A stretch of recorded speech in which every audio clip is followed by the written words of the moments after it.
नमस्कार। Special news में आप सभी का हार्दिक स्वागत है। स्पेशल न्यूज में आज इस बात पर समीक्षा होगी कि तहरीक तालिबान पाकिस्तान के लिए कितना बड़ा खतरा बनकर उभरा है।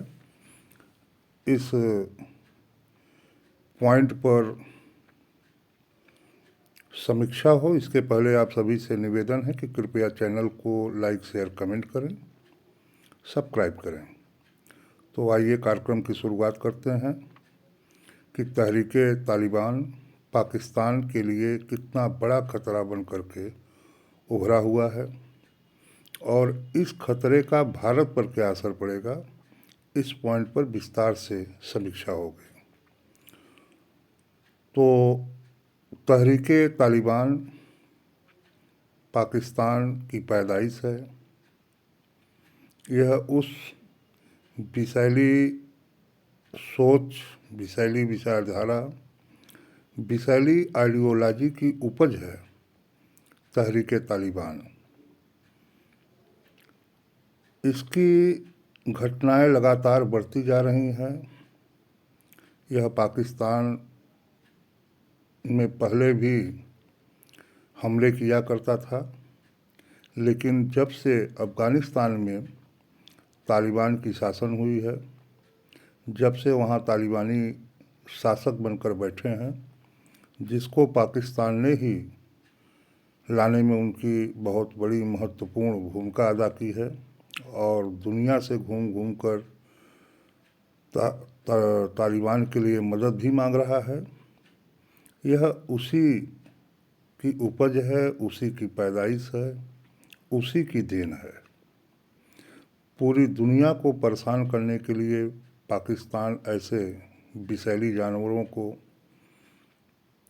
ऐसे घातक हथियारों के रूप में ये जन्म देता है जिससे पूरी दुनिया आतंकवाद से प्रभावित हो। इस उद्देश्य से, इस लक्ष्य से तालिबान और भी तमाम आतंकीवादी संगठन हैं जो पाकिस्तान की पैदाइश हैं। भारत समेत पूरी दुनिया को आतंक का घाव देने के लिए ऐसे आतंकवादी संगठन पाकिस्तान की कोख से पैदा होते हैं और पूरी दुनिया को हिंसा, खून बहाने का कार्य करते हैं। आतंकवादी दुनिया में जितनी भी घटनाएं घटती हैं उसमें पाकिस्तान कहीं न कहीं इन्वॉल्व होता है।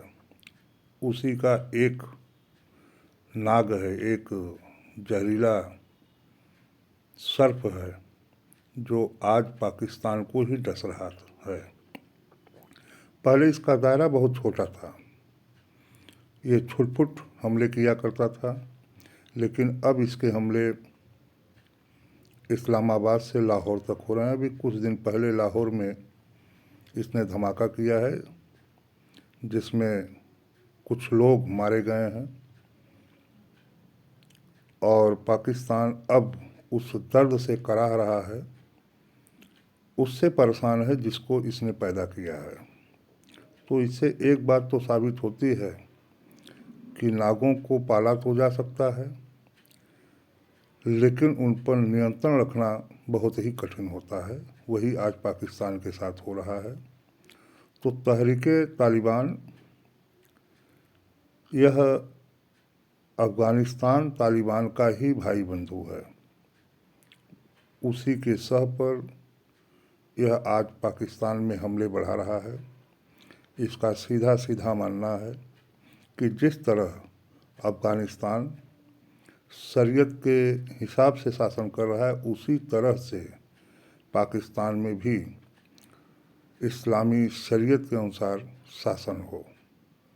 उसी मांग पर, उसी सोच पर, उसी आइडियोलॉजी पर तहरीक तालिबान चलता है।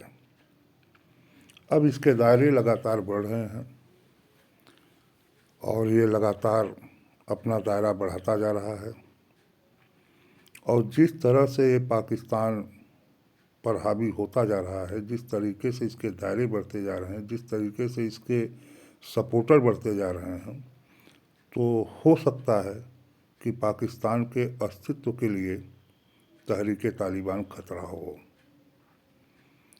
और यदि पाकिस्तान के लिए तहरीक तालिबान खतरा बनता है, उसका जो भी टूटा फूटा ढांचा है, दुनिया की नज़र में जो भी लोकतंत्र के हिसाब से शासन व्यवस्था है, जिस भी तरह से वह ढका हुआ एक लोकतंत्र के नाम पर वहाँ पर शासन चल रहा है, चाहे वो सेना का शासन हो या लोकतांत्रिक तरीके से शासन हो, लेकिन एक पर्दा है।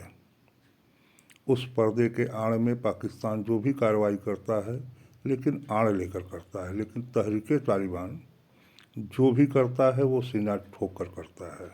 वह अपने आइडियोलॉजी को छिपाता नहीं है। पाकिस्तान का जो शासक वर्ग है वह अपने आइडियोलॉजी को छुपा करके तब वह अपनी क्रिया और प्रतिक्रिया करता है। जो भी आतंकवादी घटनाएं करता है, लेकिन छुप छुपा कर करता है, पर्दे की आड़ में करता है।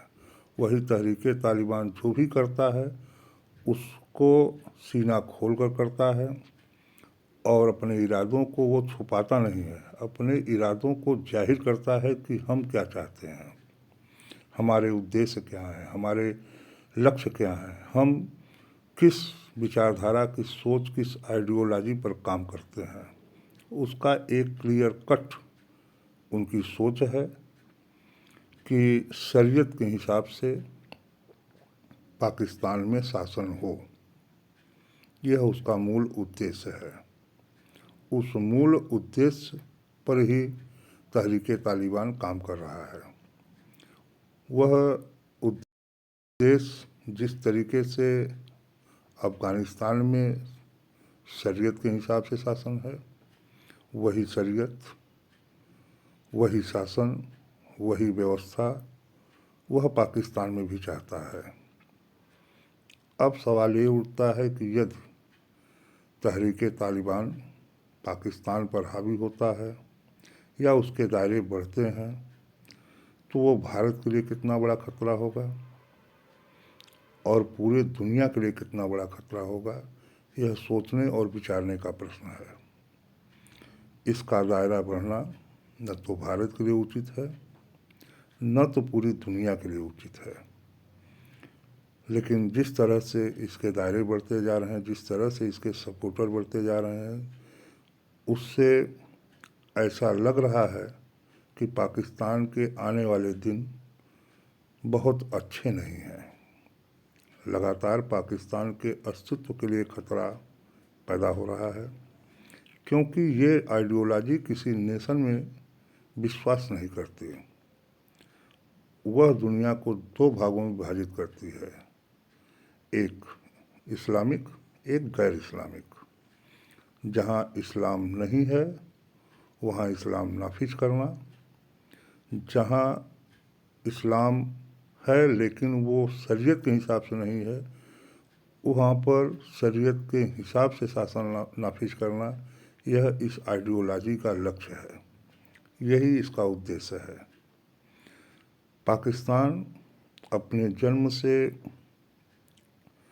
एक नफ़रत की कोख से वो पैदा हुआ है, उस आइडियोलॉजी के साथ पैदा हुआ है, जहाँ पर नेशन महत्वपूर्ण नहीं है, जहाँ पर आइडियोलॉजी महत्वपूर्ण है। यह ध्यान दीजिए, नेशन महत्वपूर्ण नहीं है, आइडियोलॉजी महत्वपूर्ण है, विचारधारा महत्वपूर्ण है, वो सोच महत्वपूर्ण है जिसके लिए पाकिस्तान का जन्म हुआ। नेशन हो, टूटे बिखरे कटे फटे कुछ भी हो, लेकिन आइडियोलॉजी जिंदा रहनी चाहिए, जीवित रहनी चाहिए। यह इस सोच का उद्देश्य है, यही इस सोच का लक्ष्य है। तो जिस तरह से तहरीक तालिबान की जो कट्टरवादी सोच है, जो हिंसावादी विचारधारा है, यह सोच पाकिस्तान के लिए बहुत खतरनाक है, उसके अस्तित्व के लिए खतरनाक है। वहाँ पर जो भी कटी फटी जमहूरियत है, जो भी लोकतांत्रिक संस्थाएं हैं, वो नाम की ही हों, लेकिन फिर भी कुछ है, कुछ पर्दे हैं, कुछ आड़ हैं। उस आड़ में पाकिस्तान चल रहा है, चूँकि पाकिस्तान जिस तरह से लगातार बर्बादी के रास्ते पर जा रहा है, वहाँ उसके अस्तित्व पर खतरा उत्पन्न हो गया है, प्रश्न चिन्ह खड़ा हो गया है कि ये पाकिस्तान इस दुनिया के नक्शे में रहेगा या नहीं रहेगा। यह आने वाला वक्त ही बताएगा कि पाकिस्तान का भविष्य क्या होगा। लेकिन तहरीक तालिबान जिस तरह से अपने दायरे को बढ़ाता जा रहा है, जिस तरीके से उसके लगातार हमले बढ़ते जा रहे हैं, यह पाकिस्तान के अस्तित्व के लिए बहुत बड़ा प्रश्न चिन्ह खड़ा हो गया है। और यदि पाकिस्तान डैमेज होता है तो सबसे बड़ा खतरा भारत के लिए भी खड़ा हो जाएगा, बल्कि उसके आसपास जो भी पड़ोसी मुल्क हैं, जो भी देश हैं, चाहे वो ईरान हो, चाहे रूस के क्षेत्र हों, या दुनिया भी उसके प्रभाव के दायरे में आ सकती है। इसलिए तहरीक तालिबान पर कंट्रोल करना, काबू करना, यह पूरी दुनिया और भारत के भी हित में यही है। अब मैं आप सभी से निवेदन करता हूँ कि कृपा करके